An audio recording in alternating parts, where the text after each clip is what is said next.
맡은 파트가 몽골 밤하늘인데요. 천문학 관련인데 이거를 천문학으로 풀 것이냐 고민이 좀 많이 되었습니다. 근데 박사님도 시작 전부터 이렇게 얘기를 하셨고 소주 책에 너무나 자세히 되어 있기 때문에 중복된 면도 많고, 그래서 저는 우리들이 어떻게 했는가, 몽골에서 우리들이 보낸 열흘간의 성장기 이런 주제로 테마를 잡았고요. 전체적으로는 전체 제가 했던 몽골 밤하늘의 핵심은 딱 한 단어입니다. 암기. 그거를 통해서 우리가 별과 어떻게 친숙해지고 어떻게 가까워지고 해서 별을 더 많이 이해할 수 있게 되었는가, 그 여정에 대한 기록이 될 것 같고요.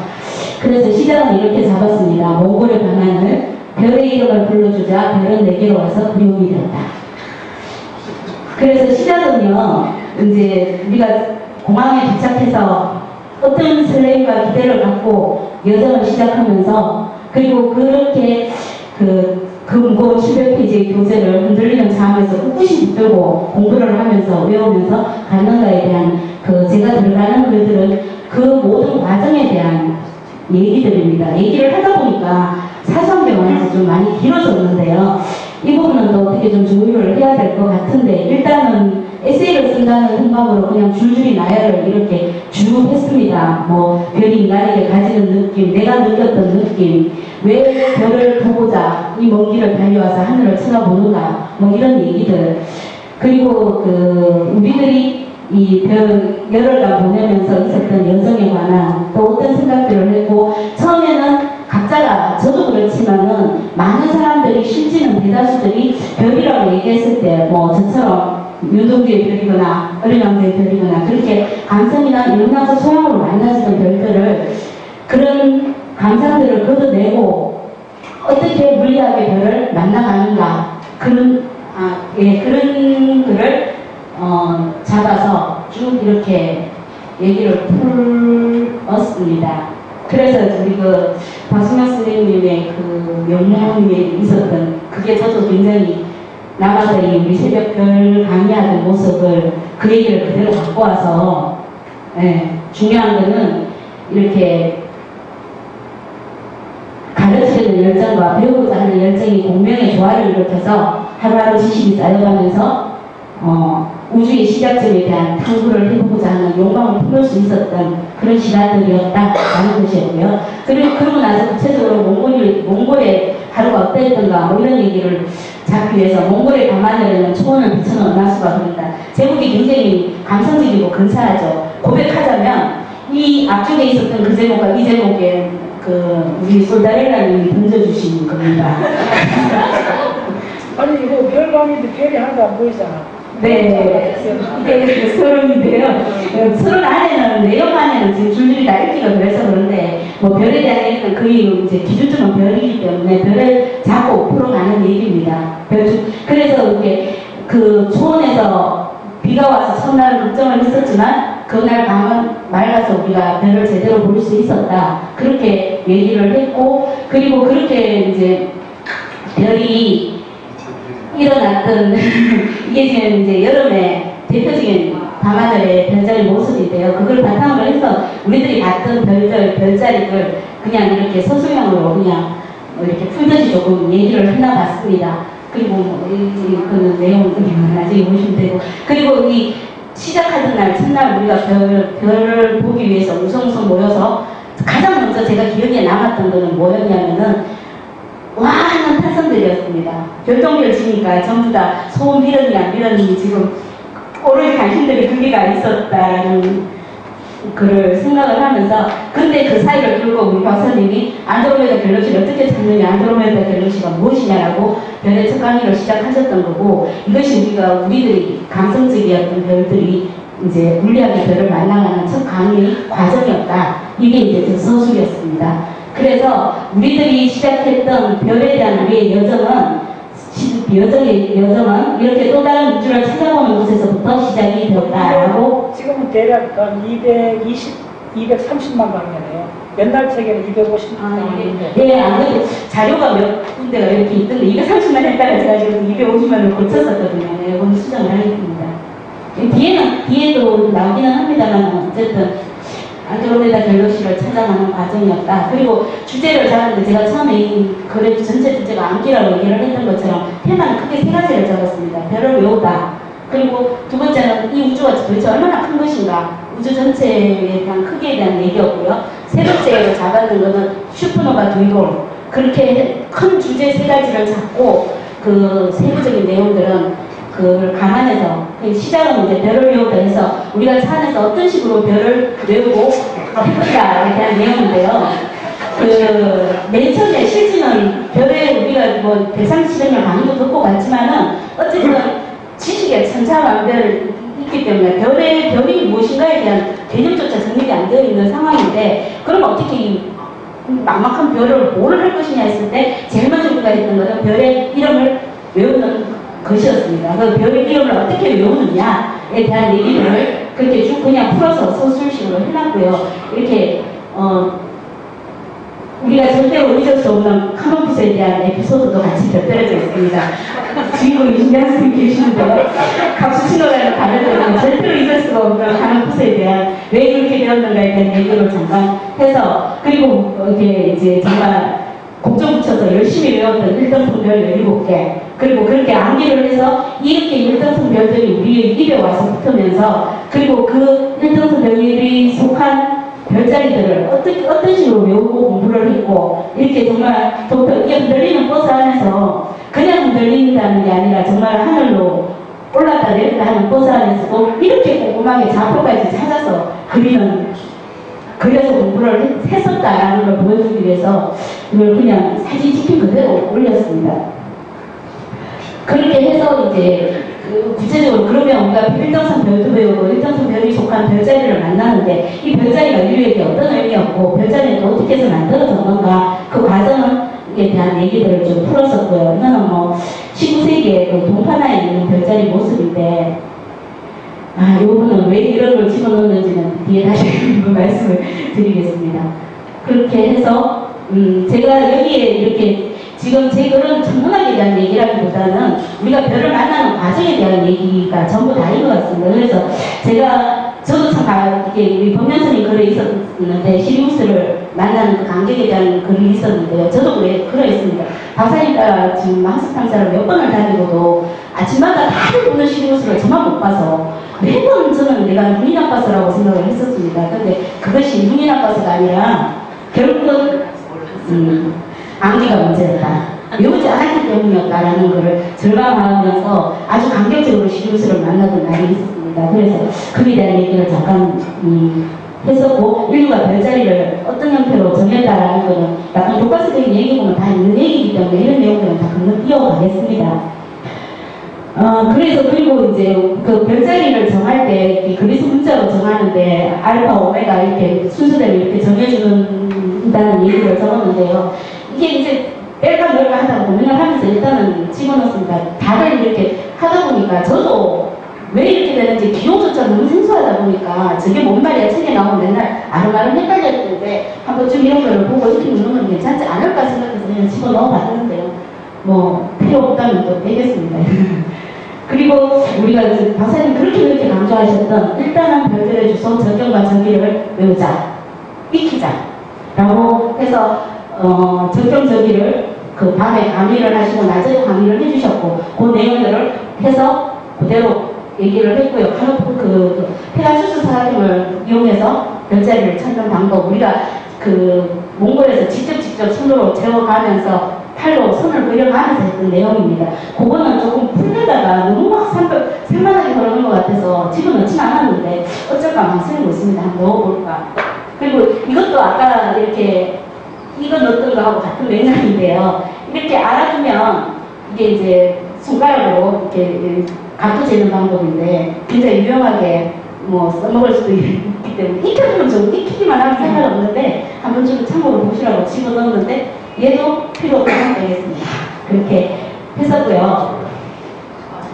그래서 이제 제가 이거를 이 손가락을 넣으면서 다시 넣었던 얘기는 무엇인가 하면은 비박하던 날 잠결에 이렇게 바람이 스쳐서 잠이 깼어요. 깨서 보면 별자리가 이렇게 이동해 있고 이동해 있고 하는 걸 보면서 예전에는 별자리 이동하면 그놈의 별자리 찾느라고 눈을 이렇게 했었는데 지금은 아 내가 얼마나 좀 작겠구나 생각하면서 이렇게 손가락을 재서 아 이러면 대충 한 몇 시간이 흘렀을까 뭐 이런 거를 자다 깨서 이 짓을 좀 한번 해봤었거든요. 그래서 그러고 나니까 무슨 생각이 드냐면 제가 2년 전에 몽골 갔을 때 밤중에 길이로 말 7시간 해냈던 적이 있는데 야 그때 이 삐지식을 붙여놨더라면 그렇게 안 고생해도 됐을 텐데 지식을 몸에 붙인다는 게 어떤 의미가에 대한 얘기를 잠깐 집어넣었습니다. 그래서 제 글이 전문학이 아니고 글이 그냥 내용이 같아져 버렸습니다. 이런 얘기들을 하다 보니까. 그리고 그 다음으로 우리가 열심히 참 외웠던 건 황도 12궁입니다. 그리고 그래서 이제 황도대가 어떻게 되는가에 대한 설명을 좀 하고요. 그리고 황도대가 해서 중근점출 하지점 이게 이동한다는 얘기를 하려다 보니까 그거는 지구의 세차운동 때문이라는 거를 설명을 넣었습니다. 세차운동에 의해서 그 26,000년, 거의 26,000년에 한번 제자리로 돌아오기 때문에 중근점 이동을 하고 하지점 이동을 하고 동지점 이동을 한다는 얘기를 쭉 서술적으로 이렇게 풀어서 얘기를 해놨고 그때 당시 2000년 전의 별이 지금 지점이 현재는 달라져 있다. 그리고 그래서 잠깐 보는 뭐 기독교의 물고기 얘기도 잠깐 섞어서 그때 지금 우리가 아직도 물고기 자리 시대에 살고 있고 아마 700년 후에는 물병 자리로 넘어가게 될 것이다. 그런 것을 알기 위해서 황도 12궁을 아는 게 굉장히 중요하고 또 하나는 이 황도대를 안다라는 것은 행성의 위치를 찾아볼 수 있는 기준점이 되어주기 때문에 뭐 한다 그런 얘기들을 했었는데 이 황도대가요 이게 이제 그 별관을 보고 이게 뭐지 스캔을 해갖고 그냥 이렇게 뭐 짜집기를 해서 붙인 건데 이거를 쓰는 게 좋을 것 같다 그러면은 우리 양경이 학생한테 부탁을 해서 그랬거든요. 필요 없다 이러면 그냥 빼겠습니다. 근데 이제 지난번 다른 학습가자 그림이 있어요. 제가 지난번에 한번 그랬던 걸 받았는데 요 그림은 없어갖고 그냥 이것만 넣었었거든요. 근데 일단 뭐 있으면 받으면 되고 이게 이제 다른 학습 탐사 때는 황도에 대한 걸 뭐 그렇게 열심히 안 했던 것 같은데 이번에는 되게 우리가 열심히 외우고 또 정말 각각색의 방법으로 각 차량별로도 열심히 경쟁하면서 어떻게 하면 잘 외워지는가에 대해서 서로 경쟁하면서 외웠던 거여서 황도에 대한 얘기들을 조금 길게 잡아 놓았는데 조금 더 늘려도 좋을까 뺄까 조금 고심 중에 있습니다. 그리고 그 다음번에 그러면 이렇게 별자리를 익혔는데 저 각각의 별들이 가지는 속성은 무엇으로 구별을 하는가에 대한 측면입니다. 그래서 무엇으로 이게 왜 이 얘기로 전개가 되었냐면 박사님이 일등성별을 17개를 외울 때 반드시 색깔을 같이 외워라 라고 하셨기 때문에 왜 색깔을 외우는가에 대한 색깔을 알면 무엇을 알 수 있는가 그거를 하기 위해서 밝기와 색깔 크기로 기준을 잡아서 한다라는 얘기였습니다. 별의 밝기에 따라서 하는 우리가 일등성 별 17개를 외웠잖아요. 그럼 일등성 별이 무엇이며 1등성이 있으면 그 차등으로 2등성, 3등성이 있겠죠. 그건 어떻게 정해지는가에 대해서 그 내용에 대한 설명을 했었고 그리고 이런 어떤 세계의 변광성이 변광성에 대한 얘기도 별자리 공부를 하면서 잠깐 들었기 때문에 그것도 여기에 같이 포함을 해서 설명을 해놨습니다. 그래서 이제 요거는 도표로 지금 책에 있는 거 그냥 스캔을 받은 건데요. 도표로 그리는 건 어떨까 생각을 해봤습니다. 필요 없을까요? 우리가 괜찮아요. 네, 일등성 별이고 여기는 지금 우리 북방구에서 볼 수 없는 별들이 포함되어 있고 여기 이제 카노프스 같은 경우 볼 수 있기도 하고 없기도 하기 때문에 별자리가 이렇게 되는 건데 이 내용은 하나 조금 더 깔끔하게 이게 약간 느리잖아요. 스캔을 받고 색깔이 달려있고 그래서 이걸 조금 그릴 수 있으면 그려서 이렇게 우리들이 배웠던 별자리는 뭐가 있고 모대어표는 무엇인지 한번 찾아볼 수 있는 기회가 될 것 같습니다. 그래서 일등성 별 도표를 넣었고요. 그리고 이거는 그냥 제가 넣었습니다. 이거는 예전에 박사님 우리 이현우 선생님께서 강의를 해주셨던 내용인데 그게 좀 참고적인 지식을 아까도 그렇고 조금 집어넣었던데 그리 전문하게 해서 그리를 잴 때 어떨 때는 애유를 쓰고 어떨 때는 광면을 쓰고 어떨 때는 파색을 쓰는데 그게 뭔지 의미를 모르다 보니까 이제 듣는데 많이 헷갈려서 이것도 그냥 알아두면 좋지 않겠냐 해서 그냥 위키피디아에 있는 거 그냥 따와서 그대로 집어넣었습니다. 그리고 이제 그 다음에 별의 색깔과 온도에 따른 분류인데요.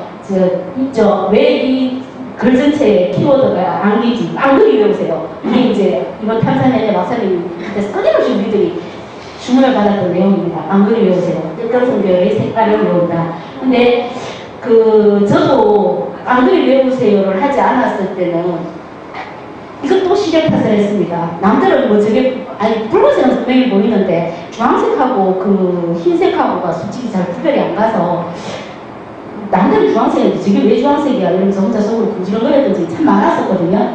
근데 이거를 외우고 보니까 주황색이 맞고 노란색이 맞더라고요. 그래서 이 신기한 체험이 저는 참 많았었습니다. 그래서 예, 여기도 신기한 체험이라고 적혀있죠. 네, 그렇습니다. 그리고 이거는 이제 천문학에서 이게 빛의 스펙트럼을 분석하는 데서는 분광기를 통해서 나왔던, 그래서 이렇게 이 분광기를 통과해 보면 빛이 스피카는 이쪽으로 가서 뜨거운 별이 되고, 이쪽으로 베텔기우스 같은 경우에는 붉은색 쪽으로 나와서 이게 차가운 큰 별이 붉은 별이 된다는 거. 그리고 별의 색깔이 중요한 이유는 이게 표면 온도와 상관이 있고 상관이 있다. 그래서 우리가 이제 또 HR도 온도와 스펙트럼의 상관관계에 의해서 별의 성질을 배우는 익히는 그 내용을 이렇게 쭉 달아서 넣고, 이 스펙트럼 평을 분류해서 이게 O, B, A, F, G, K, M 형으로 나뉘어져서 분류를 한다, 체계적으로. 그렇게 해서 위의 태양 G2형이다 이렇게 되는 내용까지 설명적으로 좀 넣었습니다. 그리고 그 다음번에 반드시 외워주라고 강조 거듭하셨던 거 HR도에 대한 얘기인데요. 질량에 따른 분류. 박사님 다른 강의에서 많이 하셨습니다. 밀도가 운명이다. 그 내용에 대한 얘기들을 쭉 했습니다. 이거는 이 내용은 실은 별의 일생에 관해서도 반드시 알아야 되는 건데, 이거를 제가 스캔 받아놓은 자료도 있는데, 이거는 우리 이제 같이 가셨던 형이 직접 손으로 그린 거기 때문에 우리가 이렇게 그려서 공부를 했다라는 걸 보여주고 싶어서 굳이 예로 대체를 해서 넣었습니다. 그리고 그 다음번에 왔던 게 이제 우주의 크기는 얼마나 되는가 해서 성당과 서문 그리고 은하 그 내용에 대한 얘기들을 쭉 이제 하고 있습니다. 실제는 성당이라고 그러고 서문이라고 그러고 은하라고 그러고 그냥 막 들으면 뭔 말인지 이렇게 될 때가 많았는데, 그래서 이번 차는 좀 제대로 성가서 이렇게 서문이 무엇이며 또 이게 성당은 무엇이고 은하는 그러면 무엇이고 은하가 얼마나 큰 크기이고, 그렇게 따지면 우리 우주라는 게 정말 상상도 할 수 없는 얼마나 엄청난 크기인가라는 내용들을 했는데, 여기서 약간 이게 우주의 크기를 아는 방법에 있어갖고 우리가 지금 우주의 역사를 알잖아요. 137억 년이라는 거. 이거를 통해서 크기를 계산하는 방법이 나와 있더라고요. 위키피디아에. 그거를 적을까 말까 막 쓰는데, 실은 중요한 거는 제가 어떻게 이해를 하고 있으면 자신 있게 쓰겠는데 꼭 그런 게 아니어서 일단은 뗐는데, 한 번 더 공부를 해보고 괜찮다고 생각이 되면 포함을 더 시켜볼까 생각을 하고 있습니다. 그리고 이제 흔히들 많이 알고 있는 메시의 목록을 쭉 나열을 했는데요. 메시의 목록도 왜 굳이 여기서는 썼느냐라고 한다면은, 메시의 목록이 실은 간단합니다. 그리고 현재 지금 우리가 관측하고 있는 모든 서문이나 은하나 이걸 다 표기를 하고 있는 건 아닙니다만은, 제가 메시아 넘버를 외워서 외움의 신경을 계속 강조하지만 체험을 했던 거여서 메시아 넘버에 도전을 해보고 싶어 굉장까지 외워갖고 그런 메시아 넘버를 찾는 마라톤도 열리고 한다는데, 언제가 망하면 구입 불합리 되면 한번 해볼까 이런 생각을 해왔었기 때문에 메시아 넘버를 넣었었고요. 그리고 이제 이번에는 우리 이웃 은하인 안드로메다 갤럭시를 하려고 들어가기 전에, 그러면 우리가 속하고 있는 우리 은하 밀키웨이는 어떤가에 대한 것도 잠깐 언급을 했습니다. 여기서 보면 이게 이제 허블이 형태별로 분류했던 은하 모양에 따라서 형태별로 분류했던, 그래서 우리 은하는 어떤 모양이기 때문에 그 얘기 잠깐 나오죠. 안드로메다가 어떤 형이고 하는 그런 얘기들을 잠깐 해서 붙여놨습니다. 그리고 이제 안드로메다 갤럭시에 대한 얘기가 쭉 있는데 여기 이제 앞쪽에 살짝 에피소드가 있어서 끊어놓는 게 너무 산만해서 여기는 그냥 그 과학적인 설명으로만 쭉 설명을 했고요. 그리고 마지막으로 그 슈퍼노바 주의보를 잡아서 했는데 제가 지금 딱 여기까지 복원을 했습니다. 실은 날려먹어갖고 복원을 지금 하루 밤새 했는 게 여기까지입니다.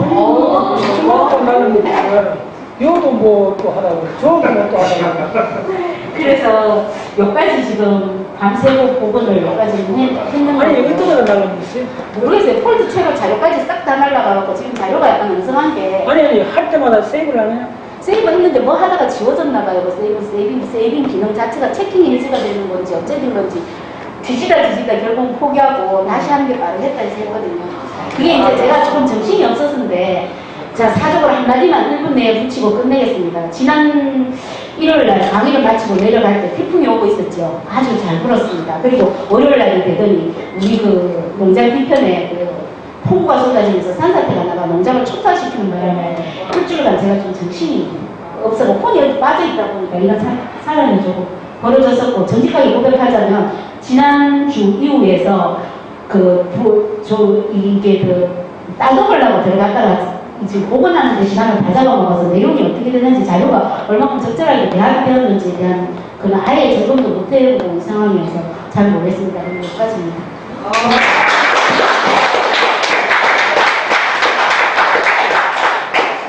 그래 우리 찍은 사진도 좀 많이 있고. 네네네.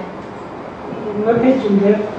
지금 한 18페이지 정도 썼던 것 같습니다.